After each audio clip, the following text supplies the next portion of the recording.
Kita mau tahu nih Bapak Ibu, saya nanti meninggal seperti apa ya? Dalam keadaan apa? Bagaimana? Ternyata meninggal kita nanti bisa kita ukur dengan kehidupan sekarang. Kalau bahasa sederhananya, kita bisa request. Suatu ketika, sebelum saya masuk ke hadis, adalah seorang jamaah saya, jamaah kajian ibu-ibu, dia cerita. Kata mak dia, nak, nanti jam 2 saya didatangi tamu. Kamu jangan pergi ya. Karena jam 2 itulah hari terakhir saya di dunia. Menurut akal manusia, ini tak mungkin. Masa sih iya ada orang tahu kapan meninggal? Tapi karena sang anak ini tidak membantah apa yang disampaikan maknya, dia pun jaga, tunggui maknya di situ. Persis jam 2 siang itu Bapak Ibu. Kata maknya, nak, itu tamu sudah di luar. Makin heranlah orang-orang di situ. Tamu mana? Nggak nampak, nggak kelihatan. Pas jam 2 di situ dia katakan, La ilaha illallah. Pergi dia. Ada orang yang ketika dia meninggal dengan cara bunuh diri. Dalam hadis yang sahih disebutkan. Maka nanti ketika di akhirat, dia akan dibangkitkan dalam keadaan menusuk-nusuk dirinya. Apakah roh itu kembali lagi ke dunia? Tidak. Roh tidak ada yang kembali ke dunia. Apalagi balik ke rumah. Apalagi pulang di hari Jumat. Apalagi roh yang gentayangan.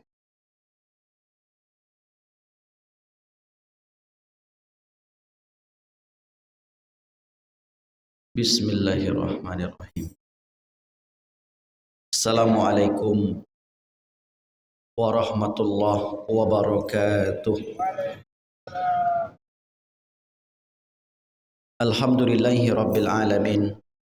Khalaqal mauta wal hayata liyabluwakum ayyukum ahsanu amala. Asyhadu an la ilaha illallah wahdahu la syarikalah wa asyhadu anna Muhammadan abduhu wa rasuluhu la nabiyya ba'dah. Allahumma salli wa sallim ala habibina al-Mustafa Muhammad sallallahu alaihi wasallam. Bersyukur kepada Allah dengan mengucapkan alhamdulillahi rabbil alamin. Berselawat kepada baginda Nabi, Allahumma salli ala Sayyidina Muhammad wa ala ali Sayyidina Muhammad. Kaum muslimin, Bapak Ibu hadirin hadirat yang dimuliakan Allah. Pagi ini kembali kita duduk untuk menuntut ilmu. Kajian yang kita bahas adalah perjalanan hidup setelah kehidupan di dunia. Bagaimana yang kita maklumi 5 alam yang dilalui manusia. Alam pertama disebut dengan alam arwah atau alam roh. Alam yang kedua disebut dengan alam rahim. 2 alam ini alhamdulillah sudah kita lalui dengan baik. Kemudian kita pun melanjutkan alam yang ketiga, yaitu alam dunia yang sekarang sedang kita jalani dan akan kita tinggalkan. Karena dunia bukanlah tempat tinggal, melainkan tempat meninggal. Kullu nafsin dha'iqatul maut. Setiap yang bernyawa pasti merasakan kematian.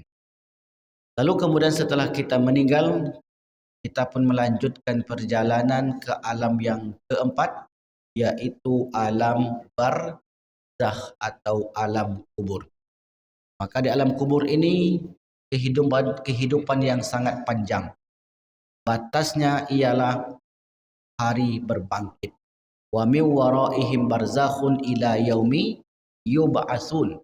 Di belakang mereka itu ada barzakh, ada pembatas sampai datang hari berbangkit. Kemudian setelah itu kita pun berada di alam yang terakhir yang disebut dengan alam akhirat, alam yang kekal abadi, khalidina fiha abada. Bapak Ibu yang dimuliakan Allah, pembahasan kita tentang proses menuju alam barzakh yang kita sebut dengan proses sakaratul maut. Sebelum ini, tema-tema yang kita bahas adalah makna sakaratul maut.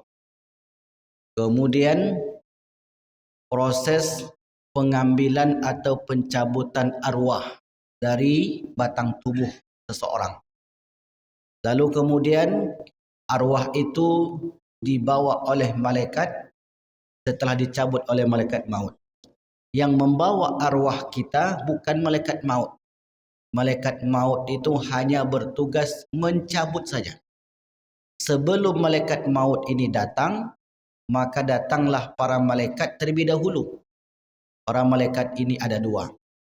Yang pertama, malaikat yang memberikan kabar gembira kepada calon si mayit.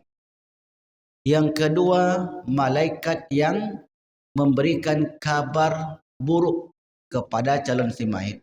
Kebaikan dan keburukan yang akan kita dapatkan nanti berbanding lurus dengan kehidupan yang kita lalui. Lalu kemudian setelah itu semua disampaikan oleh para malaikat ini, disitulah malaikat maut ditugaskan mengambil roh yang ditiupkan tadi. Karena roh itu sebelumnya ditiupkan ke dalam rahim. Ketika roh itu ditiup, maka hiduplah janin. Ketika janin itu hidup, maka disitulah kehidupan antara jasad dan roh. Lalu kemudian roh itu diambil dan dibawa ke langit. Setelah itu ditempatkan di barzakh. Apakah roh itu kembali lagi ke dunia? Tidak. Roh tidak ada yang kembali ke dunia. Apalagi balik ke rumah. Apalagi pulang di hari Jumat. Apalagi roh yang gentayangan. Tidak ada roh gentayangan. Tidak ada roh yang pulang ke rumah. Apalagi jalan-jalan. Tidak ada. Lalu kemudian setelah itu, roh ini pun ditempatkan di barzakh. Sementara fisik kita urus. Maka fisik pun kita tanam, kita masukkan ke dalam tanah. Maka fisik ini tak mampu bertahan lama. Sehari, 2 hari, seminggu, 2 minggu habis. Fisik ini habis, akan dimakan oleh makhluk-makhluk tanah. Cacing dan lain sebagainya. Kemudian tulang-tulang ini pun akan habis. Maka setelah tulang-tulang ini habis, kubur tinggallah sebatas tanah saja. Dan setiap negara kuburnya beda-beda Bapak Ibu. Saya pernah masuk ke kuburan orang Mesir. Mungkin bisa tanya nanti Pak Dr. Lasri. Kubur orang Mesir itu digali tanah sekitar dalamnya 4 meter lebih kurang. Lebarnya lebih kurang 5 meter. Kemudian di dalam tanah itu dibuatlah kamar-kamar kecil. Bisa dibayangkan? Dibuat semacam bunker, gali, lubang besar. Mungkin lebarnya ada antara ini dan di lebarnya itu saya tak pasti betul. Karena waktu itu saya pernah ikut mengantar salah seorang anak kawan yang meninggal. Di dalam itu rupanya ada kamar-kamar kecil. Lebih kurang 5 atau 6. Saya tak begitu memperhatikan. Dan di situ orang yang baru meninggal diletakkanlah di kamar yang pertama. Paling ujung. Setelah itu mungkin seminggu atau berapa hari dipindahkan ke kamar berikutnya. Karena kulit-kulit ini mengering. Maka tinggallah tulang-tulang saja. Setelah sekian lama tulang-tulang ini pun mulai retak-retak. Mulai lepas dari engselnya masing-masing. Karena ini kan engsel nih Pak. Engsel nih buatnya kan lepas. Sekarang kenapa enggak lepas? Karena kita jaga dengan makanan. Dan setelah sekian lama dipindah ke kamar berikutnya. Begitu seterusnya. Sampai kemudian tulang tengkorak, tulang iga, tulang tangan, tulang kering. Sudah betul-betul berpisah semuanya mereka ikat. Dan diletakkanlah di kamar paling ujung. Maka di kamar paling ujung itu berserakanlah tulang-tulang manusia. Kalau ini penuh, maka mereka buang. Mereka buang ke laut dan terkadang mereka hancurkan, dibuang ke sebuah tempat. Itu fisik yang kita pakai hari ini. Fisik ini berapa lama bertahan? Ya mungkin 60, 70, 80 dia akan menyusut, dia akan habis. Apakah perjalanan kita hanya sampai di fisik ini saja? Yang dikatakan oleh orang-orang tua kita dahulu, dari tanah kembali ke tanah? Tidak. Itu dari tanah kembali ke tanah yang berkaitan dengan fisik manusia. Sementara di sisi lain, dalam diri manusia itu ada roh. Maka roh inilah yang akan terus melanjutkan perjalanan sampai nanti ke akhirat. Bapak Ibu yang dimuliakan Allah, memang di sini terjadi khilaf pendapat para ulama. Apakah di barzakh itu jasad dan roh, jasad saja atau roh saja? Di barzakh, kehidupan gaib, apakah jasad dan roh, jasad saja atau roh saja? Menurut ulama ahlu sunnah wal jamaah, di barzakh itu jasadan waruhan, jasad dan roh. Tapi kan jasad sudah hancur, Ustaz. Ya, jasad sudah hancur dari pandangan manusia. Dan bagi Allah Subhanahu wa taala untuk menciptakan jasad yang baru sangat-sangat mudah sekali. Afa'ayina bil khalqil awwal. Quran surat yang ke-50. Quran surat Qaf. Apakah kami lemah untuk penciptaan kalian yang pertama dahulu? Penciptaan pertama kita belum ada. Bisa Allah ciptakan menjadi ada. Kalau barang itu sudah ada, apakah sulit bagi Allah untuk menciptakan atau mengadakan kembali? Maka jawabannya tentu lebih mudah. Karena sesuatu yang tidak ada saja bisa diciptakan menjadi ada, apalagi sesuatu yang sudah ada tentu akan lebih mudah lagi membuat replikanya. Itulah sederhananya Bapak Ibu. Walhum fi labsin min khalqin jadid. Tapi mereka orang-orang kafir itu labs, ragu-ragu dengan penciptaan yang baru. Maka untuk memahami kehidupan barzakh itu tidak bisa dengan akal. Hanya bisa dengan iman kepada Allah Subhanahu wa taala. Maka itulah perjalanan kita setelah kita meninggalkan kehidupan dunia. Bapak Ibu yang dimuliakan Allah Subhanahu wa taala. Karena memang pengajian kita sekali dalam sebulan, makanya saya tarik lagi materi-materi bulan lalu untuk masuk ke materi baru di pagi ini. Materi baru kita ialah seseorang meninggal berdasarkan kebiasaan. Seseorang meninggal berdasarkan kebiasaan. Kita mau tahu nih Bapak Ibu, saya nanti meninggal seperti apa ya? Dalam keadaan apa? Bagaimana? Ternyata meninggal kita nanti bisa kita ukur dengan kehidupan sekarang. Kalau bahasa sederhananya, kita bisa request.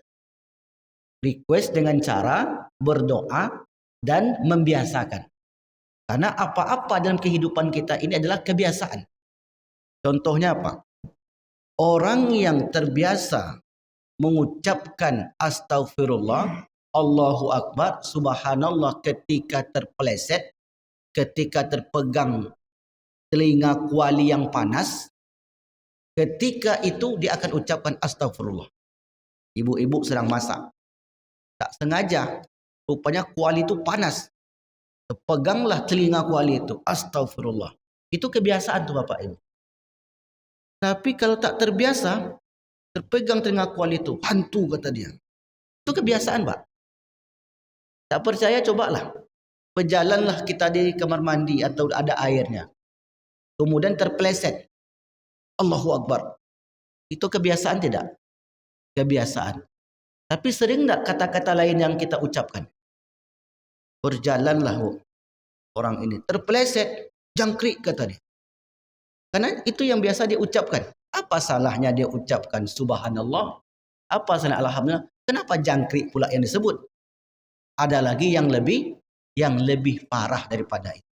Maka kemudian kematian kita nanti, waktu Allah rahasiakan, tempat Allah rahasiakan. Meskipun ada beberapa orang di dunia ini yang Allah beritahu tentang waktu. Tapi itu tidaklah lazim, tidaklah mesti. Hanya orang-orang tertentu saja yang dia tahu kapan meninggal. Dan itu tak boleh kita ingkari Bapak Ibu. Kenapa? Karena banyak faktanya. Suatu ketika sebelum saya masuk ke hadis, adalah seorang jamaah saya, jamaah kajian ibu-ibu, dia cerita. Kata mak dia, nak, nanti jam 2 saya didatangi tamu. Kamu jangan pergi ya. Karena jam 2 itulah hari terakhir saya di dunia. Menurut akal manusia, ini tak mungkin. Masa sih iya ada orang tahu kapan meninggal? Tapi karena sang anak ini tidak membantah apa yang disampaikan maknya, dia pun jaga, tunggui maknya di situ. Persis jam 2 siang itu Bapak Ibu. Kata maknya, nak, itu tamu sudah di luar. Makin heranlah orang-orang di situ. Tamu mana? Nggak nampak, nggak kelihatan. Pas jam 2 di situ dia katakan, La ilaha illallah. Pergi dia. Ini luar biasa nih Bapak Ibu. Dan itu tidak pula bisa kita request. Tak bisa pula kita minta. Itu hanya ditampakkan kepada sebagian orang saja. Ayah saya nelpon di Rabu malam. Sakit perut Pak. Biasalah orang tua sakit perut. Dan ayah saya itu biasa sakit. Lalu kemudian ketika saya nelpon dengan mak saya, dia bilang, Wandi kalau mau jumpa dengan saya pulang besok. Besok berarti Kamis. Saya nelponnya Rabu malam. Tahun 2021. Tanggal 13. Karena Jumat itu tanggal 15. Kata mak saya, jangan sembarang omong. Siapa yang tahu kita mati? Ya, saya meninggal hari Jumat. Jumat kapan? Tak disebutnya. Pokoknya saya meninggal Jumat. Lalu kemudian karena mungkin dianggapnya bergurau, karena orang sakit kan psikologinya begitu. Rasa mati saja bawaannya. Lalu kemudian saya bilang, insya Allah saya pulang setelah Jumat. Karena ada jadwal khotib di Pekanbaru. Qadarullah Bapak Ibu, di pagi Jumat tepatnya jam 5 subuh, telepon saya berdering. Saya tengok, mak telepon dari rumah. Kenapa mak? Ayah kau udah meninggal. Kaget saya Pak. La ilaha illallah. Sampai solat saya itu tak tahu kiblat saya lagi. Kiblatnya kan ke barat ya. Terbalik Pak, ke timur kiblat saya. Masih ingat betul saya. Karena enggak khusyuk, karena kepikiran. Kemudian setelah itu ini salah kiblat nih. Karena waktu itu keadaan tidak kacau, pikiran sedang kacau. Yang terpikir oleh saya setelah itu, apa yang diucapkan 2 hari yang lalu tidak meleset sama sekali. Nah, orang-orang semacam ini banyak sekali kisah-kisah yang disampaikan kepada saya. Salah seorang ustadz yang berada di Rohul, yang bercerita jamaahnya ketika itu masih pengajian di hari Selasa. Kata ustadz ini, saya nanti meninggal di hari Sabtu depan. Seakan-akan ini bergurau. Lalu kemudian tidak ada yang percaya. Kalau saya katakan sekarang nih Bapak Ibu, saya nanti meninggal di hari Jumat. Percaya enggak Bapak Ibu? Pasti kita enggak percaya. Emang Ustadz tahu dari mana Ustadz? Ada enggak ordal Ustadz di sana? Ada orang dalam enggak? Enggak bisa kan Bapak Ibu? Tapi apa yang disebutkan oleh orang ini, di hari Sabtu itu dia pun meninggal. Artinya hal semacam itu tak bisa pula kita gurau-guraukan. Saya nih Ustadz, insya Allah nih Ustadz, tanggal 15 nanti saya meninggal Ustadz. Enggak bisa kita buat semacam itu Bapak Ibu kalau tidak ada isyarat. Ini yang dirahasiakan oleh Allah kepada umumnya manusia, waktu dan tempat tidak diinformasikan kepada kita. Tetapi cara kita meninggal kita bisa tentukan. Saya bacakan satu riwayat yang terdapat dalam Imam Muslim. Dari Jabir, qala, berkata, sami'tu, saya mendengar Nabi sallallahu alaihi wasallam yaqul, bersabda, yub'atsu kullu abdin ala ma mata alaih. Setiap hamba akan dibangkitkan berdasarkan kondisi meninggalnya. Hadis riwayat Muslim. Riwayat ini menyebutkan nanti kita berbangkit dari kubur masing-masing seperti apa cara kita meninggal. Meninggalnya kita seperti apa cara kita hidup. Kita bacakan lagi pendapat ulama. Man asya ala syai'in mata alaihi wa bu'itsa alaihi. Seorang yang hidup atas sesuatu meninggal dan dibangkitkan atas hal itu. Berarti seperti apa kita bangkit nanti ditentukan seperti apa kita mati. Suatu ketika Rasul bersama sahabat melaksanakan haji. Lalu salah seorang dari sahabat ini terjatuh dari untanya ke tanah. Meninggal. Asbab saja sebagai jatuh itu. Lalu kemudian mau dilepaslah kain ihramnya. Kata Rasulullah, jangan dilepaskan. Langsung dibungkus saja dengan kain ihram. Kenapa gitu ya Rasulullah? Karena seseorang akan dibangkitkan berdasarkan cara matinya. Orang ini nanti kata Nabi dibangkitkan ketika bertalbiyah. Ada orang-orang yang dibangkitkan nanti dari kuburnya saat bertalbiyah. Labbaik Allahumma labbaik. Labbaik la syarika laka labbaik. Alhamda wa ni'mata lahul mulk. Apa pula saya? Lakal wal mulk la syarika lak. Kamu tak berangkat umroh, kata lupa. Dibangkitkanlah nanti dalam keadaan seperti itu pula. Ada orang yang ketika dia meninggal dengan cara bunuh diri. Dalam hadis yang sahih disebutkan. Maka nanti ketika di akhirat, dia akan dibangkitkan dalam keadaan menusuk-nusuk dirinya. Ditentukan seperti apa cara mati seseorang. Matinya dalam keadaan solat, dalam keadaan bersedekah, dalam keadaan bertasbih, dalam keadaan beramal, dalam keadaan berbuat baik, maka nanti akan dibangkitkan seperti itu. Ada sebuah kisah Bapak Ibu diceritakan oleh Buya Hamka dalam tafsir Al-Azhar jilid yang ke-10 saat beliau menafsirkan Quran ilal ladzina amanu wa aminus solihati falahum ajrun ghairu mamnun. Silakan Bapak Ibu cari di tafsir Buya Hamka atau di buku yang Bapak Ibu kemudian beli juga ada. Saya bacakan teksnya biar lebih enak gitu. Buya Hamka bercerita tentang ammati, saudara perempuan ayahku, Huwai tua Aisyah, meninggal dalam usia 86 tahun. Sejak beberapa tahun sebelum meninggal, beliau telah pekak tuli sehingga tidak mendengar lagi apa yang kita bicarakan dekat beliau. Karena beliau ketika akan meninggal ini beliau talkinkan, Pak. La ilaha illallah. Talqin itu jangan keras-keras. Bisikkan saja. 1, 2 sampai 3 kali. Kalau belum ada respon maka tinggalkan, nanti ulang lagi. Di talqin itu bukan suara keras, bukan pula tak ada suara. Hening saja. Dibisikkan ke telinganya. Ditalqinkan oleh Buya Hamka, ternyata tak ada respon. Mengapa tak respon? Karena bibinya itu sudah peka. Lalu kemudian, tetapi sejak masih gadisnya, beliau menuruti ajaran ayahku, tuanku Syekh Amrullah, yaitu mewiridkan bacaan Al-Quran sehatam-hatamnya. Meskipun tadi bibinya ini peka, ditalkinkan tak dengar, tak ada respon. Ketika beliau tinggalkan bibinya itu, ternyata bibinya ini mengatakan, diam, saya sedang mendengarkan bacaan Al-Quran. Yang membacakan adalah anak-anak, kata beliau.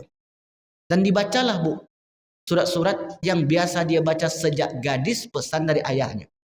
Surat apa yang dibacanya? Dan kalau tidak ada kesempatan, namun surat-surat Yasin ini bacanya. Al-Waqi'ah, Al-Kahfi, Al-Muluk, dan beberapa surat lain yang beliau hafal di luar kepala. Dan surat-surat itulah yang selalu beliau baca. Maka meskipun sudah tua dan telinga sudah peka, namun beliau tidak sampai pikun. Kerja beliau sehari-hari hanya baca Al-Quran sehingga pekaknya tidak menjadi rintangan. Jadi berdasarkan keterangan ini, bibinya itu kemudian mengucapkan ayat-ayat itu sambil mengikuti bacaan-bacaan yang dia dengar. Orang lain tak dengar. Dia menutup usianya, umurnya, harinya dengan melantunkan ayat-ayat yang dia baca sejak dari gadis. Apa maknanya sejak dari gadis? Berarti kebiasaan. Wirid itu artinya adalah terus menerus, continue tu wirid. Kalau sekali-kali ikut pengajian tabligh akbar namanya. Itu sekali-sekali, Pak. Tapi kalau wirid terus menerus, sekali seminggu itu wirid. Kalau sekali-kali kita ikut, maka tidak menjadi kebiasaan. Kebiasaan ini siapa yang menciptakan? Kita yang memilih atau Allah yang memilih? Kita yang memilih. Maka Bapak Ibu tengok Quran surat yang ke-90 dan 91, Al-Balad dan Asy-Syams. Apa kata Al-Quran di situ? Auzubillahi minasyaitonirrajim. Yang pertama, wa alhamaha ujuraha wa taqwaha. Apa artinya? Kami ilhamkan. Wa alhamaha ujuraha. Kami ilhamkan kepada jiwa itu fujur, jalan keburukan. Wa taqwaha, dan jalan kebaikan. Maknanya apa, Ustaz? Allah itu sudah memberikan dua jalan kepada manusia. Jalan kebaikan, jalan keburukan. Allah bentangkan jalan itu. Pagi ini Bapak Ibu ikut ke masjid, solat berjamaah, kemudian ikut pula pengajian. Dipaksa atau tidak? Tidak. Kenapa Bapak Ibu ambil tempuh jalan ini? Karena pengen seperti itu. Kalau tak ikut pun mengaji, berdosa enggak, Pak? Enggak. Ibu berdosa enggak ikut mengaji? Tidak. Jadi kalau ibu pun habis solat pulang ke rumah tidur, ataupun misalnya bapak tak ke masjid pun tidur, penting solat di rumah. Sah nak solat kita? Sah. Tapi mengapa kita ingin ke masjid? Yang pertama, ada satu riwayat mengatakan, Basyiril masya'in. Berilah kabar gembira kepada orang yang berjalan fi zulami, di waktu-waktu gelap, ilal masajid, ke masjid-masjid, bin nuri tami, dengan cahaya yang sempurna, yaumal qiyamah, nanti di hari kiamat. Maknanya, berikan kabar gembira kepada mereka yang ke masjid waktu gelap, maghrib, waktu gelap, isya, gelap, subuh. Ini 3 waktu ini. Kalau mereka ke masjid di 3 waktu ini, maka kata Nabi, kabar gembira untuk dia, karena kelak di akhirat, perjalanan yang gelap itu diganti oleh Allah dengan cahaya. Penting tak cahaya ketika itu Bapak Ibu? Sangat penting sekali. Karena salah satu tanda Nabi mengenali umatnya nanti di akhirat, memancarnya cahaya. Apa kata Rasulullah? Inna ummati, sungguhnya umatku, yuda'auna yaumal qiyamah, nanti dipanggil, diabsen satu persatu pada hari kiamat. Warran muhajjalin, tandanya bekas wuduk yang memancarkan cahaya. Warran, cahaya yang memancar di wajah. Muhajjalin, cahaya yang memancar dari anggota wuduk yang dia basuh. Dari situlah nanti Nabi Muhammad mengenali kita untuk singgah di sebuah telaga yang disebut dengan Al-Haud. Bukan Al-Kautsar, Al-Haud. Karena Al-Haud itu adalah telaga Nabi yang berada di bumi mahsyar. Bumi mahsyar itu berat Bapak Ibu. Maka tadi Pak Imam kita doa, Allahumma inna na'udzubika min azabil qabri. Ya Allah, kami berlindung darimu, padamu dari azab kubur. Wa min azabil mahsyar. Dengar tadi doanya Bapak Ibu? Dari azab mahsyar. Karena di mahsyar itu sulit kehidupan. Nanti detailnya di pertemuan-pertemuan berikutnya. Maka perjalanan orang ke masjid di waktu gelap, Allah akan ganti dengan cahaya. Untungnya ketika kita solat di masjid, itu kita dapat satu. Nah, yang lainnya lagi adalah kita dapat bersilaturahim. Karena ke masjid itu untungnya banyak. Dapat cahaya. Dapat 27 derajat. Kan solat berjamaah. Di rumah pun bisa. Dapat bersilaturahim. Dapat menuntut ilmu. Kalau ada yang kelima, di hari Sabtu dan di hari Ahad, dapat makan lontong pecal. Gratis tuh Pak. Karena hari ini hari puasa, jadi nggak ada lontong pecalnya ya Pak ya. Itu untungnya Pak. Jadi banyak sekali untungnya. Diberikan cahaya oleh Allah. Silaturahim dapat, 27 derajat dapat, dapat ilmu lagi. Apa ruikan yang perlu habis. Inilah keuntungan duniawi yang kita peroleh. Nah, yang kita inginkan adalah kebiasaan tadi kita wiridkan. Maka kata Allah, fa'alhamaha fujuraha wa taqwaha. Kami bentangkan kepada manusia itu dua jalan. Jalan kebaikan, jalan keburukan. Jalan itu kita yang memilih. Kita yang memilih dengan akal yang sudah ada. Untuk apa Allah bentangkan dua jalan itu? Agar nanti di akhirat setiap orang tidak bisa membantah. Itu dia tujuannya. Kan sudah aku tunjukkan jalan kebaikan. Dan sudah aku tunjukkan jalan keburukan. Mengapa tak ditempuh? Bapak ibu pergi ke tengah kota. Pakai motor. Tidak pakai helm. Pas di depan Polda, diperit oleh polisi. Ditanya, Bapak mau ke mana? Saya mau ke kota. Bapak tahu aturan? Tahu Pak. Apa aturannya? Pakai helm. Kenapa Bapak tak pakai helm? Bisa mengelak? Tak bisa. Saya tak tahu Pak polisi. Betul Bapak tak tahu? Betul, saya ini dari kampung sangat ngerti. Tak ngerti dengan aturan-aturan di kota. Kalau orang beriman Bapak Ibu tak tahu aturan, contoh, dia tinggal di pedalaman. Suku Akit Talang Mamak. Islam tak sampai. Pusat yang berdakwah tak ada. Kemudian akses sulit. Internet mati. Kalau Kampar Kiri Hulu tu Pak, masuk kita ke Desa Gema, naik perahu sedikit tu sinyal dah hilang. Naik lagi ke atas, itu sinyal sama sekali enggak ada. Nah, itu masih di Kampar Kiri Hulu. Nah, ada di kampung-kampung pedalaman, mereka itu tak tersentuh oleh dakwah. Lalu mereka ini meninggal. Mereka ini masuk surga. Mengapa? Karena masuk dalam kategori ahlul fatrah. Mereka yang hidup di antara dua nabi. Dikategorikan oleh para ulama ke sana.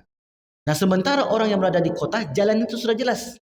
Karena Allah katakan fa'alhamaha fujuraha wa taqwaha. Aku bukakan bagi kalian jalan kebaikan dan jalan keburukan. Silakan dipilih. Jalan kebaikan itulah yang sebagian kita pilih. Sehingga dimanapun terkadang ada pengajian, datanglah jamaah. Dan jamaah itu aja orangnya Pak. Pergi ke Masjid Baitul Mu'tamar, itu lagi. Pergi ke Masjid Nurul Ikhwah, itu lagi. Pergi ke Masjid Akram, itu lagi. Padahal manusia kan banyak. Kenapa itu aja orangnya? Kita kembalikan kepada diri kita. Allah sedang memilih kita untuk menempuh jalannya. Dari mana kita tahu Ustaz Allah memilih kita? Kita kan enggak melihat dia.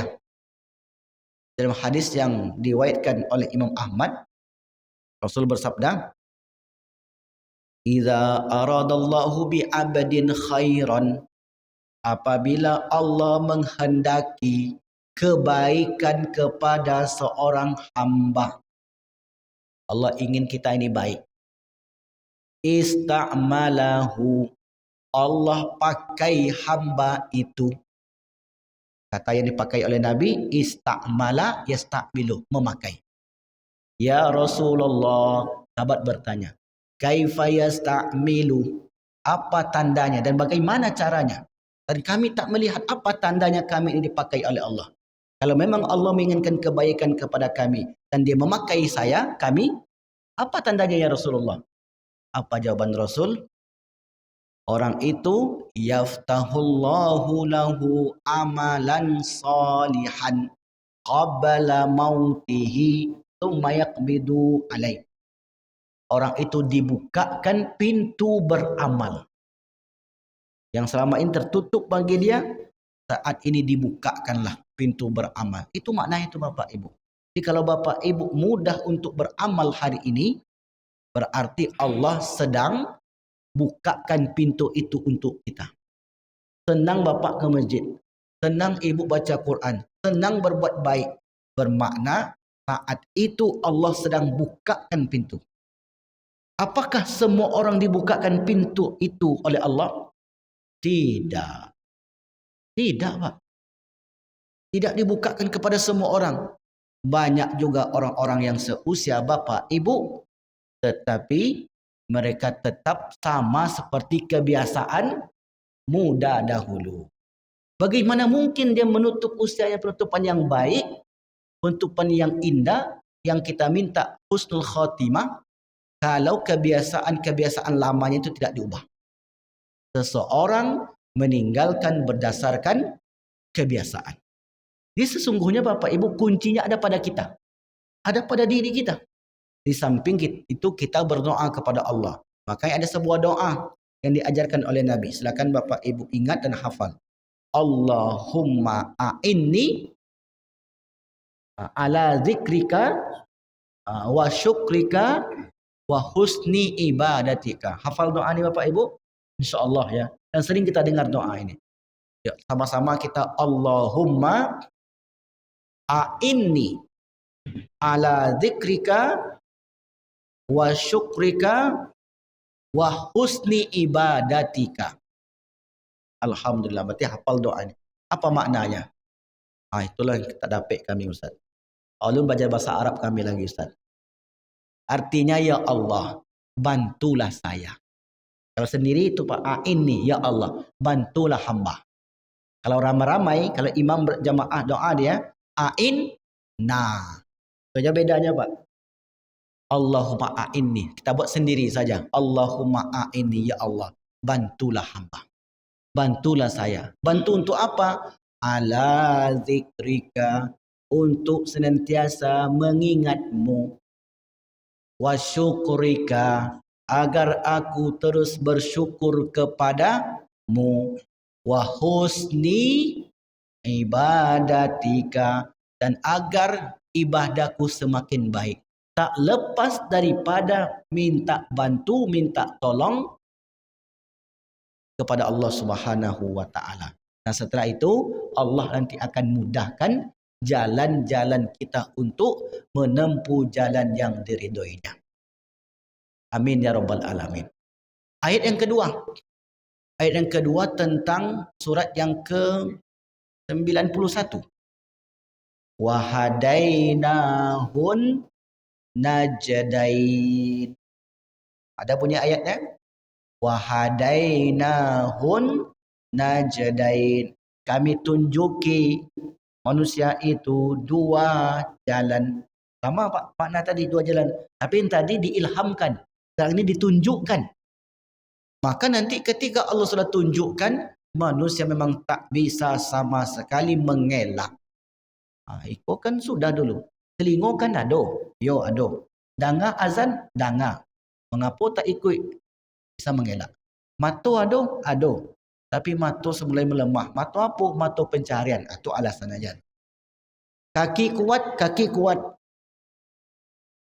Rumah samping masjid? Ya, rumah dekat masjid. Karena tak bisa sebenarnya kita mengelak Bapak Ibu. Rumah saya memang dekat ya Allah. Tapi itulah susah. Ada orang yang rumahnya jauh sampai dia. Ada orang rumahnya dekat tak sampai. Kira-kira kita sajalah Bapak Ibu sebagai kepala perusahaan atau sebagai manajer. Karyawan kita rumahnya jauh sampai cepat. Rumahnya dekat terlambat terus. Apa respon kita Pak? Apa respon kita Pak Ali? Marah sama dia kan? Kamu ni rumah dekat tak sampai-sampai. Rumah dekat tak sampai-sampai tepat waktu ke perusahaan ini. Itu yang jauh lebih cepat sampai. Kita sebagai manusiawi saja, manusia, ketika menengok semacam itu, kita pun sudah membedakan Bapak Ibu. Ini karyawan yang taat, ini karyawan yang tak taat. Penilaian kita sama? Tidak. Ini dikasih bonus banyak, ini tidak dikasih bonus. Allah pun demikian nanti. Ini hamba. Semakin jauh rumah orang itu dari masjid, maka semakin banyak langkahnya dan semakin banyak pahala yang dia dapatkan. Maka ada sahabat itu Bapak Ibu, rumahnya dekat dengan masjid. Supaya dapat banyak pahalanya, muter-muter dia. Pernah dengar kisahnya? Muter-muter dia Bapak. Ditanya oleh sahabat, kenapa engkau muter-muter itu? Kata Rasulullah, wa kasratul khutu'il masajid. Banyaknya langkah ke masjid dihitung dengan banyaknya pahala. Makanya sahabat itu Rumahnya yang dekat dia mutar dulu 2 kali putaran. Oh berarti nanti Ustaz kau nampak kami orang jamaah muhajirin mutar-mutar dia Ustaz berarti ikut sahabat. Tak sampai-sampai ke masjid. Mencari banyaknya langkah kaki yang dia inginkan. Bapak Ibu yang dimuliakan Allah Subhanahu wa taala. Kisah yang terakhir yang mau saya ceritakan. Ada sebuah buku judulnya Man Asa ala Sa'in Mata Alaih. Kejadiannya di Mesir. Di sebuah provinsi namanya Mansurah. Di Mansurah ini atau di Mesir ini rumahnya flat. Apartemen. Jadi rumah itu lantai 1, lantai 2, lantai 3 dan satu kotak itu 4. Ini kotak ini 4. 1, 2, 3, 4. Tengah-tengahnya tangga. Rumah di Mesir itu begitu. Kemudian lantai 1, lantai 2 dan seterusnya. Jadi salah seorang syekh tinggal di Mesir. Mansurah. Lalu kemudian tetangganya sedang keadaan sakratul maut. Anak bingung. Apa yang mau dibuat? Nak ngerti. Lalu kemudian anak ini pun ketok rumah syekh itu untuk minta tolong. Apa yang harus dilakukan? Datanglah dia ke rumah syekh itu, kemudian sampaikan keadaan orang tuanya dan syekh itu pun datang ke rumah. Ketika sampai di rumah itu, ternyata orang tuanya sedang meregang nyawa. Kata syekh ini, bacakan Al-Quran. Karena sunnah Pak. Orang yang akan meninggal itu sebelum nyawa di sini, kalau nyawa sudah sampai di sini, talqin saja lagi. Kalau sebelum nyawa sampai di kerongkongan, maka disunahkan untuk membaca Al-Quran. Surat Yasin, Al-Baqarah, surat Qaf, dan ayat-ayat yang lain. Disunahkan berdasarkan riwayat yang kita dapati. Lalu kemudian syekh ini membacakan beberapa potong ayat Al-Quran. Kata yang ditalkinkan ini, yang dibacakan dekat dia ini, saya tidak butuh bacaan Al-Quran. Itu jawaban dia Pak. Putarkan untukku musik. Minta diputarkan musik. Fa innahu yanghamisu qalbi. Karena musik itu dapat menenteramkan jiwa. Musik apa yang dia minta? Lagu Umi Kulsum. Di Mesir itu terkenal. Lagu Umi Kulsum. Kalau di Indonesia mungkin di daerah kita Sumatera ini yang terkenal itu ya lagu Dalmon mungkin ya Pak ya. Kasih 7 Muaro mungkin lah, saya tak tahu juga. Atau mungkin lagu-lagu lawas. Lagu-lagu Betra Senata, pulangkan aku kepada kedua orang tuaku. Atau mungkin lagu-lagu Malaysia, nak tahu saya. Di pulang kampung diputarlah lagu itu Pak. Kenapa Ustaz begitu tahu Ustaz? Karena ayah saya dulu jika kami tinggal di kebun, sore-sore menjelang maghrib itu ada satu channel. Sebelum azan maghrib itu selalu diputarkan kaset 7 Muharram. Dah hafal dia tuh Pak. Jamnya dah hafal dia. Tapi kemudian setelah pindah dari kebun itu enggak ada lagi. Karena sudah disibukkan dengan kehidupan yang lain. Nah mungkin banyak yang semacam itu dari kita. Jadi kalau pulang kampung diputarkanlah lagu-lagu dahulu. Kalau sekali-kali ya tak apa-apa. Kalau terus menerus, karena orang ini ternyata di mobil Umi Kulsum, di rumah Umi Kulsum, serang santai Umi Kulsum. Tak ada waktunya kecuali musik saya. Telinga ini Bapak Ibu tergantung kebiasaan. Telinga kita kalau nggak biasa mendengarkan orang mencarut, mengucapkan kata-kata kotor, sekali mendengar sakit telinga Pak. Tak percaya cobalah. Kita biasa dengan orang yang baik, lingkungan yang baik, ucapannya ucapan baik, kata-katanya kata yang baik. Begitu kita pergi ke pasar, lambe aja masuk seketik Pak, keluarlah tuh. Kita kan nggak biasa. Saya pernah Pak, ketika saya ke Jogja, masuk ke internet, ke warnet. Di situ ada yang main game, macam-macam lah orang di situ. Ada yang sedang chatting, ada yang main game, main PS. Kalah dia. Keluarlah kata-kata yang tak enak terdengar. Sekali mungkin biasa. 3 kali, 4 kali risih. Akhirnya terpaksa kita keluar. Sampaikan ke pemilik warnet. Kata orang itu nanti, saya kan bayar juga. Bapak bayar juga. Jadi hak manusia itu tak boleh dilarang. Itu alasan dia. Nah, itu kebiasaan. Telinga kita nggak biasa mendengarkan perkataan yang buruk. Begitu mendengarkan perkataan yang buruk sakit. Bapak ini, karena kebetulan laki-laki, Ketika akan meninggal tadi, dia pun minta diputarkan lagu Umi Kulsum dan Syekh itu disuruh keluar. Begitu diputarkan lagu itu, disitulah dia menghembuskan nafas terakhirnya. Wahadainahun najdai. Kami tunjuki manusia itu dua jalan. Jalan itu kita yang pilih atas kehendak Allah. Makanya kita minta kepada Allah, Allahumma a'inna atau a'inni ala zikrika wa syukrika wa husni ibadatik. Satu lagi doanya, Allahumma ja'al akhir kalami idantihai ajali qaula la ilaha illallah. Apa artinya? Ya Allah, Allahumma jadikanlah akhir ucapanku kalimat la ilaha illallah. Doa-doa itu boleh dibaca dalam bahasa. Tak mesti bahasa Arab. Bahasa Ocu boleh juga, bahasa Minang boleh juga, bahasa Batak boleh juga. Jadi yang terbebani, kami belum hafal lagi Ustaz. Gara-gara enggak hafal teks Arabnya, enggak jadi-jadi berdoa. Ini salah nih Bapak Ibu. Saya belum hafal lagi doa tu Ustaz. Doa yang lain aja lah. Padahal doa tu penting Pak.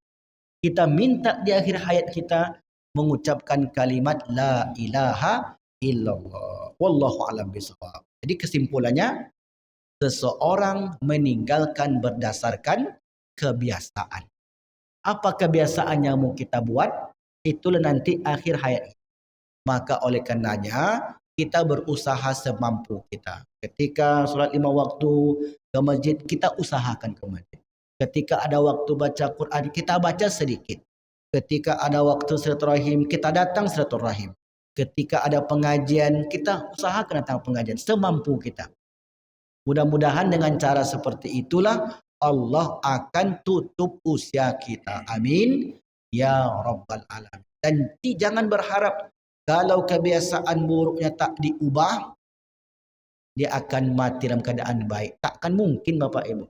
Kebiasaan buruk tapi tak diubahnya. Tetap kebiasaan buruk itu yang akan dia perbuat sampai dia mati.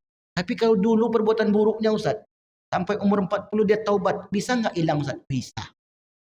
Bisa. Intinya dia mau meninggalkan dan beralih kepada kebiasaan baik. Wallahu a'lam bishawab. Kalau kita ceritakan lagi semacam itu banyak sekali.